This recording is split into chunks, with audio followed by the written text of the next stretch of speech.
ఒకవేళ మనం చూస్తున్న ఈ ప్రపంచం గురించి మనకున్న అవగాహనను పూర్తిగా మార్చేసే ఒక రహస్యముందని చెప్తే, అది కూడా కొన్ని వేల సంవత్సరాలుగా ఓ పురాతన గ్రంథంలో దాగి ఉందని చెప్తే, అవును, ఈరోజు మనం అలాంటి ఒక అద్భుతమైన రహస్యాన్ని ఛేదించబోతున్నాం.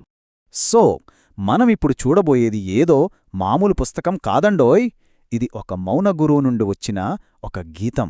అవును, మౌన గురువు. అసలు మన ఉనికికే పునాది ఏంటి అని మనల్ని మనం ప్రశ్నించుకునేలా చేసే ఒక అద్భుతం. అసలు ఈ మౌనగానం ఏంటి, ఎక్కడ్నుంచొచ్చింది, దాని వెనకున్న ప్రత్యేకత ఏంటో పదండి తెలుసుకుందాం. సరే, ముందుగా ఒక పదం గురించి మనం స్పష్టంగా తెలుసుకోవాలి. అదే స్తోత్రం. చాలామంది దీన్ని ప్రార్థన అనుకుంటారు, కాని కాదు. ఇది ఒక దేవతనుగాని ఒక గురువునుగాని కీర్తిస్తూ ప్రశంసిస్తూ పాడే ఒక గీతం. మరి మనం మాట్లాడుకుంటున్న ఈ స్తోత్రం ఎవరికంకితం చేయబడిందనుకుంటున్నారు? గురువులకే గురువైన ఒక మహాగురువుకి.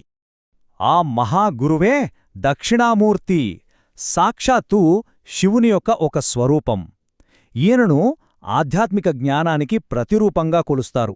ఎందుకంటే ఆయనే ఆది గురువు, అంటే మొదటి గురువు, సమస్త జ్ఞానానికి మూలపురుషుడు. ఇక్కడే అసలైన విషయముంది. దక్షిణామూర్తి ఎలా బోధిస్తారో తెలుసా? మాటలతో కాదు, పూర్తి మౌనంతో. వినడానికే కొంచెం వింతగా ఉండొచ్చు కదా, కాని ఆయన మౌనమే అన్నిటికన్నా శక్తివంతమైన బోధన. ఆ మౌనమే శిష్యుల మనసులో ఉన్న ప్రతి సందేహాన్ని తీర్చేస్తుంది. సరే, ఇక ఈ గీతంలో ఉన్న అసలైన రహస్యం దగ్గరికొచ్చేద్దాం. జాగ్రత్తగా వినండి, ఎందుకంటే ఇది మనం ప్రపంచాన్ని చూసే దృష్టికోణాన్నే మార్చేయబోతుంది. ఒక్క నిమిషం ఆలోచించండి. మనం చూస్తున్న ఈ ప్రపంచం, మనం తాకుతున్న వస్తువులు, మనం పొందుతున్న అనుభవాలు, ఇవన్నీ నిజంగా మనకు బయట ఉన్నాయా? లేకపోతే ఇదంతా కేవలం మన మనస్సులోనే జరుగుతోందా? ఈ స్తోత్రం మనల్ని సరిగ్గా ఇదే ప్రశ్న అడుగుతుంది. ఆశ్చర్యంగా దీనికి సమాధానం మొదటి శ్లోకంలోనే దొరుకుతుంది. ఈ స్తోత్రం ఏం చెప్తుందంటే, ఈ ప్రపంచం అచ్చం ఒక అద్దంలో కనిపించే నగరం లాంటిది అంటుంది. చూట్టానికది నిజంగానే ఉన్నట్లు కనిపిస్తుంది, కానీ అది నిజం కాదు, కేవలం ఒక ప్రతిబింబం అంతే. దీని అర్థమేంటి అంటే, మనం చూస్తున్న ఈ ప్రపంచం మొత్తం అద్దంలో ప్రతిబింబంలాగా ఒక భ్రమ మాత్రమే. మరి అసలైన నగరం ఎక్కడుంది? ఆ నిజం ఎక్కడుంది? అది మన లోపలే ఉంది. అదే ఆత్మ, అదే మన నిజమైన స్వరూపం. ఈ భ్రమ అనే కాన్సెప్ట్ ఇంకా బాగా అర్థం కావడానికి ఈ స్తోత్రం ఇంకో అద్భుతమైన ఉదాహరణ ఇస్తుంది. అదేంటంటే కల. మనం కలలో ఉన్నంతసేపు అక్కడ జరిగేవన్నీ నిజమే అనిపిస్తాయి కదా, కాని ఎప్పుడైతే మెలకువ వస్తుందో అదంతా మనం మనసు సృష్టించుకున్నదే అని తెలుస్తుంది. ఈ ప్రపంచం కూడా అచ్చం అలాంటిదేనంట. అయితే ఇంత పెద్ద అద్భుతమైన భ్రమను సృష్టిస్తున్న ఆ శక్తి ఏంటి అసలు? పదండి దాని గుట్టు కూడా విప్పుదాం. ఆ శక్తి పేరే మాయ. మాయ అనగానే ఏదో మోసం అనుకోకండి. ఇదే ఒక దైవికమైన సృజనాత్మక శక్తి. దీని పనేంటంటే, ఉన్నది ఒక్కటే సత్యం, కాని ఆ ఒక్క సత్యాన్నే రకరకాలుగా, అంటే ఈ మొత్తం ప్రపంచంలాగా కనిపించేలా చేస్తుంది. సరే, ఈ మాయా ఎలా పనిచేస్తుంది స్టెప్ బై స్టెప్ చూద్దాం. ఫస్ట్, ఇది ఈ ప్రపంచమనే భ్రమను మన ముందు ఉంచుతుంది.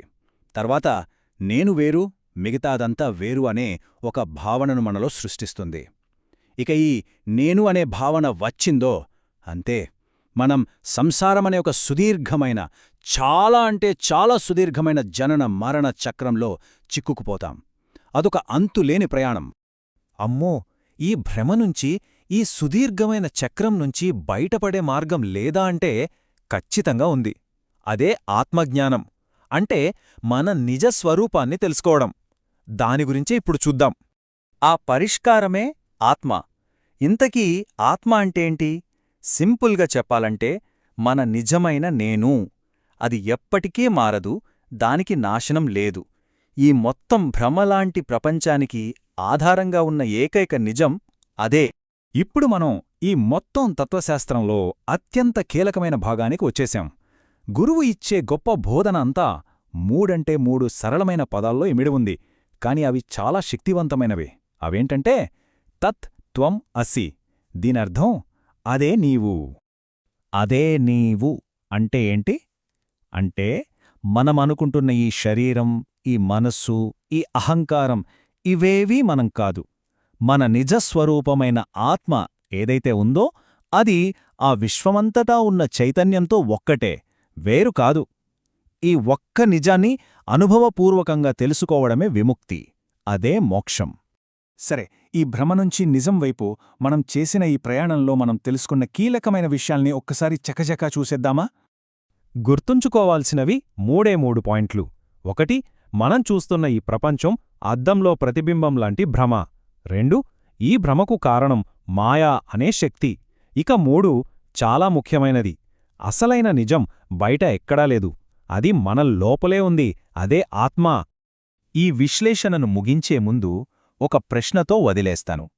మన కళ్ళు, చెవులు, మన ఇంద్రియాలన్నీ ఒక భ్రమను మనకు చూపిస్తున్నప్పుడు, ఆ భ్రమను చూస్తున్నా, గమనిస్తున్న మన చైతన్యముంది కదా, దాని నిజస్వరూపం ఏమయ్యుంటుంది?